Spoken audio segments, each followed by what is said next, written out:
Hello. Oh, hello. Oh, Purin mo. Oh, Oh, hey, ASL collection mizo YouTube channel atang na niya.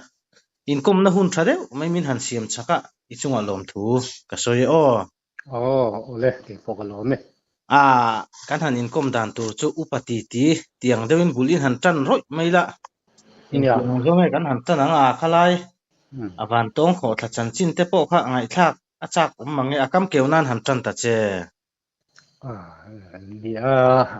ni ko mai tro hei van tong kho tha chan chin hi na soi hi om zau zau tin ke ni veng po gan nau te lam te po hian an soi zau zau chan chin hi kim chang te pon ziak te po min ti chu tiang chuan tiếng nghe mon don le ti te po kan ngai tua wem elama te po hian engemaw ti chuan ti gul ang reng te chuan ka ziak ve nual to nge nge a Ni chu. An hlut pui fiu che em. lut pu ye ma chuan van tong kho tha le a che vel ram te ti ka ziaka a hnuwa a ran pa in ziak le turin khami van tong kho tha chung chang vel kha wem elam te hian e mi pa ngai om deuh a han ti ve khang lang ila ka tiang ho thil chin chang re om deuh khotlanga upa te le engmaw deuh ho te pawh kha an han tia mi pahnih hian kan ziaka chuta chuan ke chuan ti gul ang reng te pawhin ka ziaka wang tawng khaw thai enang u ti thupui hmangin ka ziaka chung te pawh chu a that hi an tia lawm man te pawh min siam sak ve hial nge nge ma le Eng ti khun lai velin nge chu eng huna nge eng group nge eng polling nge lom man siam saka che wme te hian khatia ka zia na khan lawm man min siam saka ani tak tu van tong group wme ti na nge nang ma ni veng khami keima ni veng kang hun south wme branch wme khan mo ni a copy pawh hi group helaya kan omna group te ni boka van tong group hian hi pek ve tur ani hi te pawh an tia an peta em ka khachia lawa khalam kha chu ka ngai to zui em kalem lawa ani tak chu i tha le zung in han senga ngai tu na nen a hau tak ve don thil zia hi har sa deuh mai ne ngai tu na se na nga ya in sorbing te ngai se te ro nia ati khom mai a hetia ang abik takin history lampang ang chi phei chu rin a hian a boi tha ka ti sual pal te hi la om ang reng bok siamo a soi te pawh hian soi sual pal te pawh hi a om ve theng pung pal theia ni hei kan han soi ma sak du chu na kinangai thatu te pon hei purin oma hi kan hanin koma kum upa ten ne thil soi sol palte lo palani pon angai thlak dan te po min lo thiamanga comment lama adik zong ni in hriat te po in lo soi se lang kha in fin chu nan mangila chon purin om zo na kan han zot lok teng che van tong ti hi enge aron trobul eng tik lai tenge mizorama kan hriat tan ti te hi isoi theyem hei hi van tong kho tha han ti hian ni taka ming put chan hi ka zot lo thina amai ro chu pu ei slal enga hian chiang kuang ang reng takina soya ti hian han soi taila sangkhat zariat somduk le pathuma then zol la thang duta sai lo lal ka oma chu chuan pasal tha van tonga le khai luaya ating ka hre chiang em ngoi ro ka zia kem ka lo hriat lo ka hriat sual pal takin ni kha thi khuala atin ka hria aming hi amak riawa hela hian thi khuala aneya tia van tonga hi tlangwal mel tha tak ania tui thiam tak ani ti te soya ta chuan tui cheng te hian en thina chuan fur tui len lain van tong kho tha chunga hian tuia chenga chu ti lai chuan fur tui lian thing aron nol tha vel khan aron nol tha tel ta ani chu oh wang chuan i thang du ta hian a minga tan a kho tha minga tan po hian a pasal tha ming cho hian van tong a kho tha atia a lo rei ta hleka van tong kho tha an ti tamai ani ti thua soya oh chu chu ka hriat dan an ani maya kha ba kha han hriat te chiam na chu ka hre san palem lawa a hun lai hi helai muna an om ve la hi sang kha zare somruk le pathum ve la thenjol van tong tlang kan ti aizol tlang ani zong ma song lai pia de wal son an om ni om takania ta chuan a fa pa mong phunga a oma chu chuan helai kang hun tlang ram van tong tlang kan ti kang hun ramina a kho tha chung ko le hun par ve la hian khua an ram din ta oh chu mi a ming choi po chuan van tong mun ti in an da chu ti chuan ke ni veng hian tun thleng hian van tong ram ti in kan da thung ta oh chu tiang vel chu ani dan tlang pui chu nin ka hria ka ani tak chu chuan in veng rama a chimma nge oma mara ti vela kha han soi pela a location kha ti hian soi chiang tai la adik thei ka ringa oh buang pui ne na kan in kar ti la buang pui ne na kan in kar buang pui atanga han en a kho tha en na atang son han thiri la buang pui atanga chimlam hrit ani tin tun ma khan soya oma thenzo le buang pui in kara ti soi te kha oma omin ka ria a ma se he hian an soi fu lo deuh hlekin ka ria a emit nge in thir ta sela chiang maya buang pui atanga tle ma chimlam hrit kang mun ram lam ne na a in kar lam hrit ani ti so chiang takin a mu themo a kho thla en na tang po son chu nia a soi thin tu te po hian buang pui le thenjol in kara an han ti hi kang hun in kara ti jok chu ni se chu adik don ani hi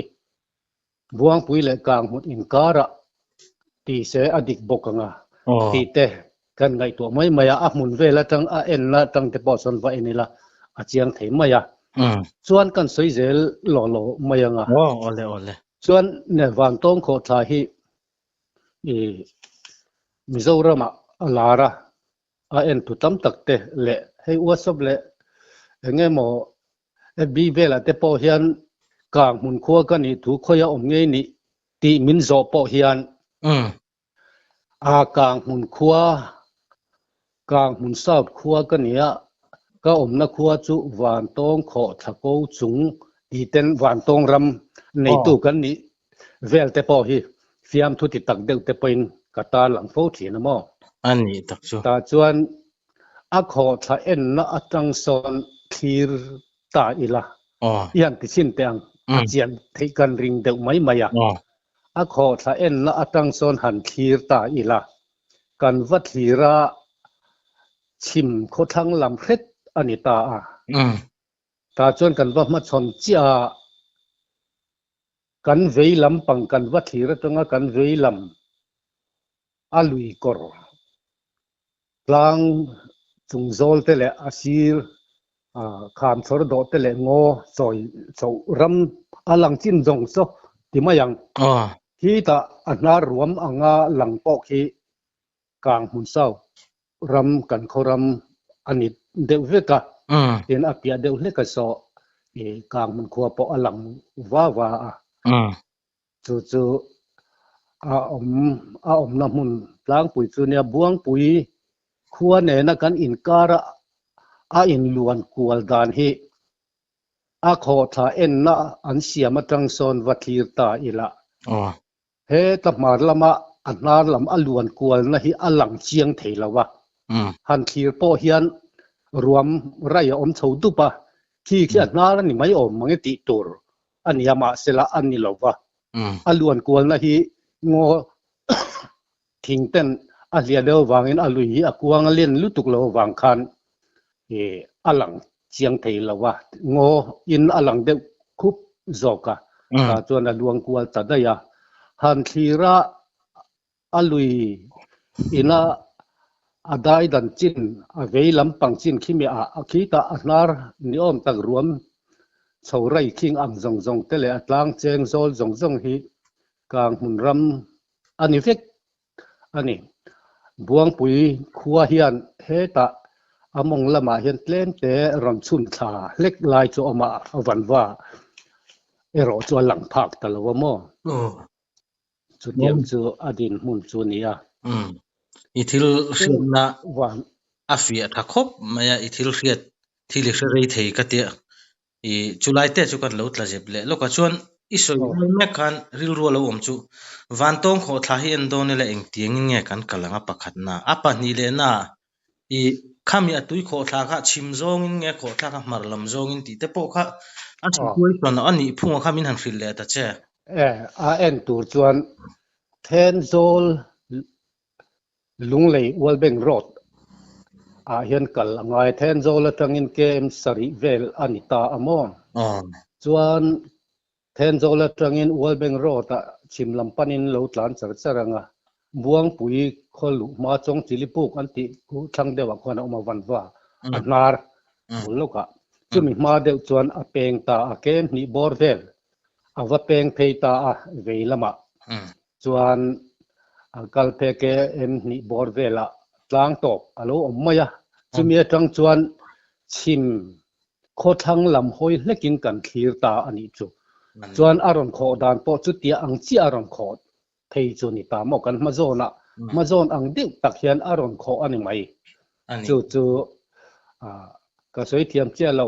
kan va thlir na tang chuan chim kho thang lam hlet hoin kan va mu ni chu ani tak chu a chuan aron kho dan chu mar kho chak lam hoin aron kho ve hlek ti na te pon yang chu tiang chu adin hunania then zol atang hian kho thang na ram tak sa chu kem sari bor vel tura ka ngaya tin buang pui atang hian til perphak lek ti ang tur ania tin kang hun atang po hian chu buang pui le kang hun chu in zom deuh thuak kan nia ke em khat ke em ni emo ang vel deuh chau ani ve ta thowa ta chuan kan hnai vai ko pa tin kan soi zom le lok soi zom ro soi helai ram hi tun ma in ahum halna tan kan tia sang khat zakwa somriat le pakhat kumani mai thei ka chiang talawa kum chu a kho tha chunga tanga en na tur ruwa manila ti kan vc ten an ngai to a an survey thuak ka amai ro chu chuan pam tu ta a sang ni le pakhat le sang ni le patni kum vel khan le thum plang kan tia walbeng road solai boka tang chuan truck road in kem ni vel lai chu a kho tha chunga tanga thirna apoi mo do ne kan tia chu tiang chuan ruam mana a kho tha chung atanga en na turin ma se sum le engemaw sarkar lam kan hning wak ngai na kan riat tak lem lawa chuan voin ni thleng hian chun zom lovin a om ta a chu tiang chuan ruam man na chu nasa tak chu a khotlang ang tele a OMA a VC ang te point kan neya tin sang ni le pakhat le pani borvel bok chuan yang khati lai khan forest department lamatang hian khumi aram hum halna atan nipa formin kan tia coffee te kan phunta forest tenen tang rualin forest department kha achi ten ron tia hun rei lo te ka chumin han sam pui ve tuak to ka ma central bank le tak dai sia chuan a ke ni khotlang ina tha le zung manga han ti ren kha asam fai lam kha chu kan tlin ta em big vak lowa amai ro chu OMA kuta hian VC te hian anda khulai a che vel a ko chung ngo le a chung ram par khung lai bor vel ram zong zong khu kan hum hala thei pato pa mala ka sarkar lama te po lanor je tura ruam man na kalpui mek ania akong te po chu chu ti anga ruam man chu hi ania amai ro chu asum har satna wangin kan top tari ani deuh ber chu ani chu ni chu a pia thae tin a mun ma dan te po isoi fia ka ti khop mai ni e solai so mun poimo de mai ni tlem lai de po han mi lo rama zo trek kan ti ani klang ho te po kha an lon an oi thłanin ka hria mo kha chu an nei to a tin i mi poimo tak tak i India vai ho kan ti mai don nge niang te po khan a hmuna kalin an en to ti te po kha enge molai khan Facebook a te po khan ka chiar tlatin ka hria ka chiang chi talova tin i solai ma so mizo te ta na thil chin chi tlak de nin ka hre boka ti mai ang ke ma hriat danin ania lo san zong mizo so a san zong ti vela so zo pa te na in ti mai ang in tiang bor vel nge ani tin a tui tam lai ber so eng hun lai velin nge enanom lai ber niang ti te po kha in soi chho le la nia a san zong tak sa chu fit za hian ka khe lem lo wa a te tu te nan te ang po hi kan khe lem lo wa hei no pang zir lai a te a chuanga kha ang te po kha dik ni mo kan tia kan te ve lem hlei lo wa khang te kha han soi wa ngai na chu ka khe chuang lem lo wa a tui tam lai hi chu hei zun kha niki ruat tui tam hun lai a hi ani deuh ber maya ta chuan sor do thum lai ania wang son a kho khu ma chuan chhum te siam ve vut vut wangin a kho thak dan a kuang le engemaw vel sa chu hmu chian a har khop maya tin tui tlem lai hei thal lai kan ti April March April ti bor vela hi chuan la zam tla tha ang deuh chau hian a om chek chek a hmu chian thei khop maya tin chulai a kan han soi tel le du chu a kho thla en na atanga a kho thla en na an siam atang son han soi zel hi a chiang du devin kan khia kan han thira chiang takin wan tong kho thla so alanga akam engkim mai so tin a hnuai li te po ko zuk lang chiang ani awa hlafu maya a hla ni ti a hriat theina chu a hnuai li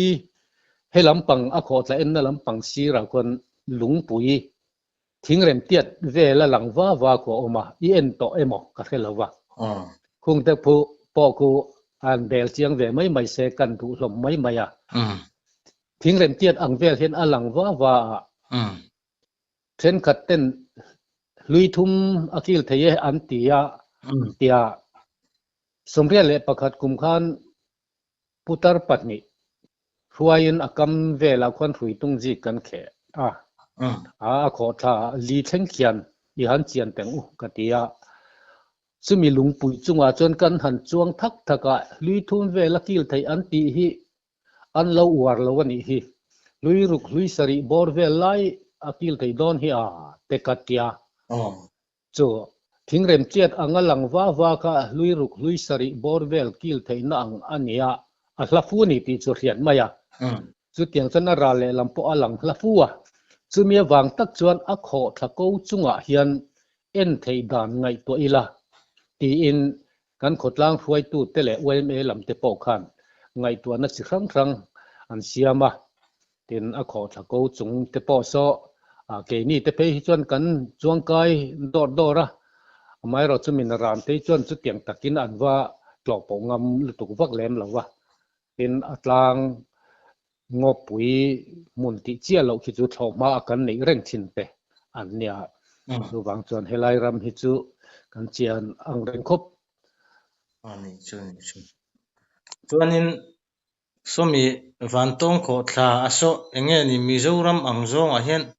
apui mo na lai le enge ni i kan Mizoram zo fa te ta na a hlut na riu turang khanang ma i rom chu kai ngai tu na dana kha han soi le ta che khang te po ka ngai thla ta mai ne thil ti hi a har sa khop maya chu ke ni veng lam atang te po chuan han ti ta ila tin buang pui ne na kan in kar atang po khon alu thak thei mai om mangi ti te chu ka ngai tua helai hi tourist lampang te hian uluk takin ruam man na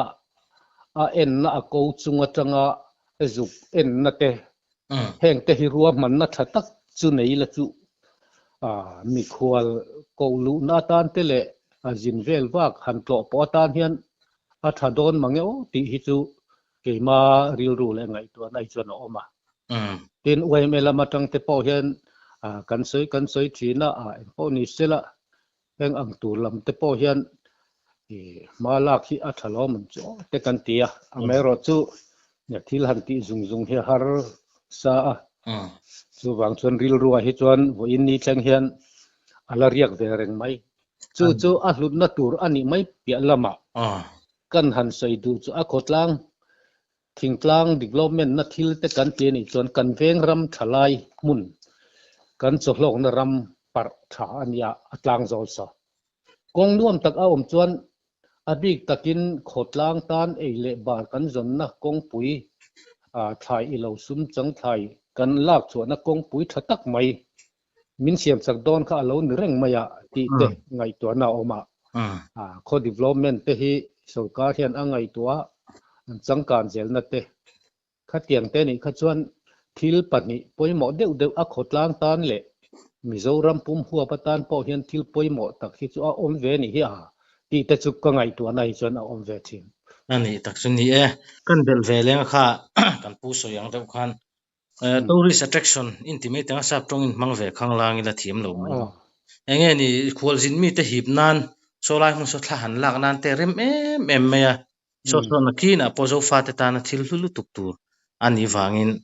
voin ne te po he a chan chin kan han soi thei the alo mum ka ti ve hrim hrim ha kan han bel le duwa chuan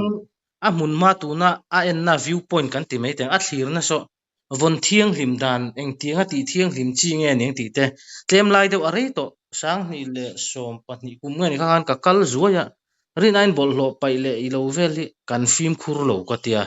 tin bang ji ran mei mei te henga te hian en tin nge i awareness kan in pe kang o nang ma ngai dan te po ka han soi chho le ta che nya adik katia amai ro chu mi hi kan fil sot khop maya thiang him na kong a po hian kan tia sang ha zuka som le patni atang chuan a hla to hu maya ni kum lok te tun kum bul eng molai te po khan kan va tlo zoka ti kan fanu te nen kan va peng chu ka kan then zol kal chu ti lai chuan a mun ma chu a thiang him nuam ang ren khut maya mi hi kan lo fel view to hi katia chu ta chuan botol ruak patni khat e ro chu a oma heng te po hi the thak dei tu ni katia amai ro chu a bang zia ran e ro sa chu a lo la om hrim hrim nge nia an ziak thar le thei chu ka helawa a in ziak rang tam deuh hlek chu katia chu wang chuan song te so a OMA lam atang te tin atlo po na hi kan veng ram lam a kho tha chunga tanga kal hi kan ni lo wangin then zol kal tlanga emo then zol lama tanga local khang ka an ni de tlang puya wangin i song lai vela te po son in fui na tha deuh te po hi nei tai la in group OMA anga song te po hian heng van tong kho tha von thiang hlim na chungchang vel te po hi soi ni ta sila chu tlem chon kan zia om deuh om mange o te chu katia ani chu ni e i nakina tlo kan thalai te pon yang a me pa in kan kalani pon kan bol lo pai te film khurila polythene khung thlap zelia pai na huna pai thini la kan ram ro thil hlu ania song te so aram mi te na kan hlut chuan i nam dang phei chuan ale tin an hlut don ti hi hrela chu wang chuan a kan pu soyang deuh khan i avon fai lama te po nang le ke kan poimo tlatani ti te po kha hre leila a thau me chuanin thil pakhat kan zo le du acha su kumtin tui kho thla so mi a water flow ti meng a tui kho thla so a tlem nge a tam nge a chhaka ram ngo so engti hum hal chi nge ni a chere wem ti te po so ki hriat danin han soi le ta che chung lai bor vel chu chere khan lowa chon ka nga ya e ram ngo chu tiang vakin kan veng ram lam bak sa chu om vak lo dewa amai ro chu buang pui ram lam pang solaya son om chho ve dia ta an ni po son an reserve thain ka ria an khuwa bul nai ni milam azuk dep nai te pe khu chmo abang ngo hi chu a to vakin ka thela wa buang pui nen hian kan in kar ram de chet ngang hi ania so ta luan thei dai na ma chin hi chu mo chu wang chuan an ni po son an enkol tha in ka hedewa tin ke ni veng po hian ango so chu tu ma ti chereng lo tura in futlat reng kan nia tin ke ma ni veng ram lamatang hi chuan awa la deuh hleka tin akong te hi chu kan kong lai te kha kan lai chhuat tak chi lo dewa wang khan chawma nei kum lo hi chuan kan zuk kal po vak lem lo wa chu wang chuan song lai thing le mau vel te so a nai vai buang pui ho te so an tang kain karinga hum hal tu tan hian mo tin ke ni veng a hian an nai zok da ya chu wang chuan kan pi le pu ten an ti kan buang pui ne na kain ram ri hi an thomol bula hian a on ve de tak taka an thomol bul tak hi kan veng ram kha ani chok ve de le ka wang hian an ni so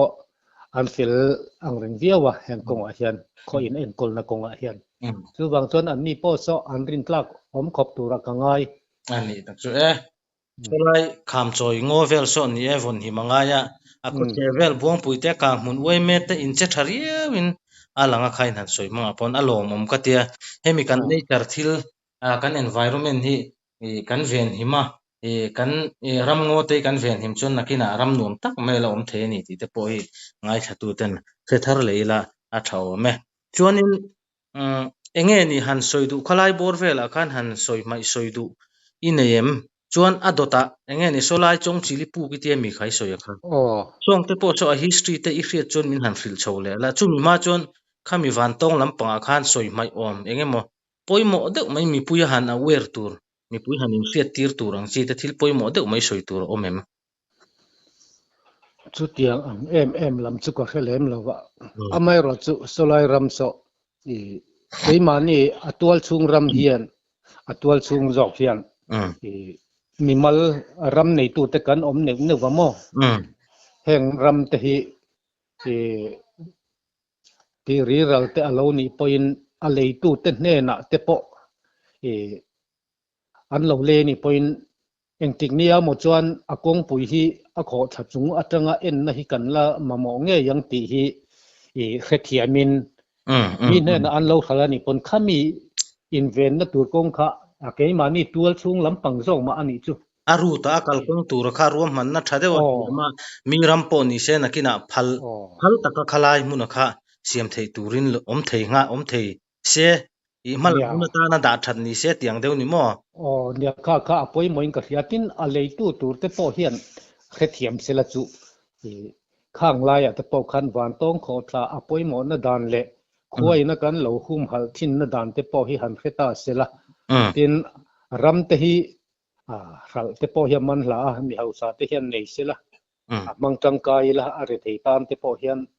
lela ma chuan in hlo fak na te atitama ram chuang tlai nei mai ai te chuan ti te po hi ngai to nai te chuan a om ve tho mai amai ro chu solai kong poi mo tak mai tu te ne mo an lo block pal ani ka chuan nakina buaina hi a om thei palang ti hlo thon thu la hian tim khur thu la an tiang ti na po ni chuang la vin khang vel te kha aram nei tu te a lei tu te an lo om ani point heng lam te hi hetlang ta ila atha mangyo te su kan ti vel mai ni thanem ingai na ro pui ka ti kha na kin hu hei ramalom laitlang ka phal lo han tiang chingot te ni zo fa te thang thar te tan enge ni tiang thila hian apoi mo don riu me khala ya kha ngai tu anna malam huna tan thil thui tak i don kha lu ka te chuan awan tong ngor kha chuan enge ni soibel tur dang a om chuan soibel la kan du tok chho mai don nem niang ti te po kha ruwa han soibel em vak tur ka khelem lo amai ro chu then ka ten an riat cha ka an eng lo ani ka chuan wan tong khuwa alo ni dan te le kang mun khuai na kan lo ta nei vel dan te po hi tuna khana chiang sa reng maya an soi te vak pong hai chuang lem lo wa khan kan soi fia devin ka khia in ti teang kang vel te khan nia kil dang chong chili pu khan ti te kha chu ka hre thui lo khom mai amai ro chu so buang pui hovina ri ri hiao wan tong kho chanar chumi nar kal chho zela so oh achak deuh loka kawngpui bul mai ania khan tuiri hiau so an enkola an man tangkai thiam khop mai ka tia so tiang deuh son van tong kho thla po hi theina dan om tura ka ngai dewa so te po so an ni buang pui hian UMA lamten ti hian tanan la a en na alu man tele eng mo hek hek te pon han la ve ni om te pon kan khedewa kha a sum man du wang ngor ngor pon ni chuang lovin khalai thil ka a hlut na le a ro pui na ti lan na tin hum hal le eng mo alo ni zel theina tan khan ngang de lo ma tlo tu ten khalai kha chu cheng tap ani chung lo wa chan chu han chei hum deuh te a fura tharin a kalkong nal lu tu khan ti fai te a mun ba mun sam fai te mo a tiang kha suma lo ngai ve tho se khata tanga an revenue an on source in ti mai te ang kha tiang an lu tang bek bek a lo om le mun ma chei finance po khan a in tum tok chho vel view mai thei sin tro anyang nia satison pathian ni hnai in rin ni ti le hun thol phawang ol len ti te Christmas don hnai eng mo boruak vela te sa chuan alun ve khopin ka khia a ke tak pe hi sana to poi ka la tlo em lem lo wa tum khate mo chu kan zukal ve thuak to chu chu ni mai ani tak chu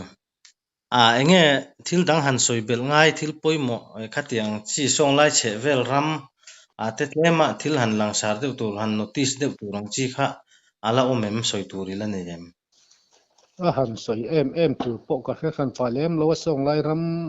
te sa chuan ka ngai mo ve fotin ero chu zoram mi pui te hian thiang him nei kan soi a nau pang te po hi kan han mo chia thin taka zun ina enge mo lo in thiar a bol lo zong a lo ti tamai te hi nau pang hi chu an ni lo deuh hian kan kha thina chu wang chuan a zil ngai le a hau ngai lo chi ho hi kan ni deuh zong mai kan khia heng te hian ngai tu na hi mang tangkai thiam tlang tai la chu a thamangeo te hi kan tia adi ka sim hey karil ruwa isoi ta ka chon min var po tlat me hey han hun ni khuwa chumo ate kan han chuang ta i kan han kal ta zun na inten hon om ta hey khodai te kho pakhata chun zun ina ek lo tur ti kha in riek tlat mai ni kha nam dang hian lo chir ta ang se an nuya zang ka tia zun ina na ek lo tur ti ni je ka kan nam zia ala langin ka hretin kan zun in te poi kan ti thing li mangai sarkar in thatak in asiam na poisa te min han tum saka in ti te min han siam saka a en kol lama hen kan tang lo dewem zun in then khat pe chu hei zun klak lo drop lu tup i kha them han zun zong por su te reng mai sel nga ta na ko ni i kha them em kan ta om thayang tur khopa ten om te om ani hei hi in tiwin nge kan ti film khurang zun ina te ek lo om lo te tin dam doi in ti teng dam doi bur ruak lo let rem brum mang chi te ka vei ve khop me ke pon ata hu chuan ka thayang tok ten kan han thian ve thina enge morem chang pe chuan kan vei tla na nga ya kan mi zia alang nin ka hre hei thei pato pin ami mal tin te kan in uluk chho hi thing hlim na lamai na ngai nin ka hre kan soi bel ve ni e ala ya kha adi khop mai nia ke ni po hei ke ni veng po hi anin om khop hian ke hi ka beng seng peka in kholai te kan panga kholai nok le eng mo deuh te WhatsApp group atang te po hian kan han tha kan la kan meta ka tiang khan ka post zau zau phawat then ka thi chun min ning deuh mai om mangi kan tia amai ro chu then kan min fak der to ki chun oma amai ro chu kan tia anuam vak chu ni lo rualin kan tang kai pui hian ka khetlat mai amo soi soi khang te ka kan khotlang po hi adik chia chuan man le tun hi chu akara hlato ani chu tin bol hlo heng nok bom kan tia bol hlo bom kholai kan khaya chu tianga pai deuh thlap chu kan ni ta deuh furin ka hlem maya chu wang chuan hetia kan ti rik tam na le helai atop nok deuh te tuna en tin na tan mi khuwa atop nok lai cái này nó vắt tí đấy khát cho nuông chia là vào mò mà ni khua cần en call nó tụ lệ em một về là tê chuan cần soi xe ngầm tê po hi thà đòn ria vắt hiện là cần này tiền khó tiền tê po hiện hết tiếng hiện mi khua na min ron tí hít chỗ hua thà là đủ thế mà ni khua lệ khua tê khát chuan cần chụp nó lại lệ cần tiếng him lâu nó lại tê hít chỗ in soi bor bori la đủ lệ thà tê lại là helai hi tê po in tê bor ngam mi la chỗ cần sót riau om mangyo tekatia tangkai riau doning kan khia an ni sin in han soi ta ka chon hei ma ni veng theu in ti te kha ma ni veng theu a yan tran laila soi chuan enge ni lo mi benga lo lu chin to ke ma soi lo ai tok chuan mi hian an lo tangkai pui tlat zel mai ni thang le thar te po hian mo thang thar te pon han soi chuan soi lo na ai chuan kha tiang thiang hlim na ko nga te khan nia kan han kal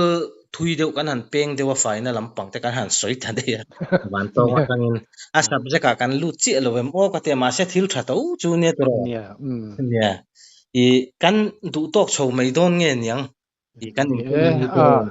na thil dang han ngai mo em lam po ka nei khan pa lem lo kha hei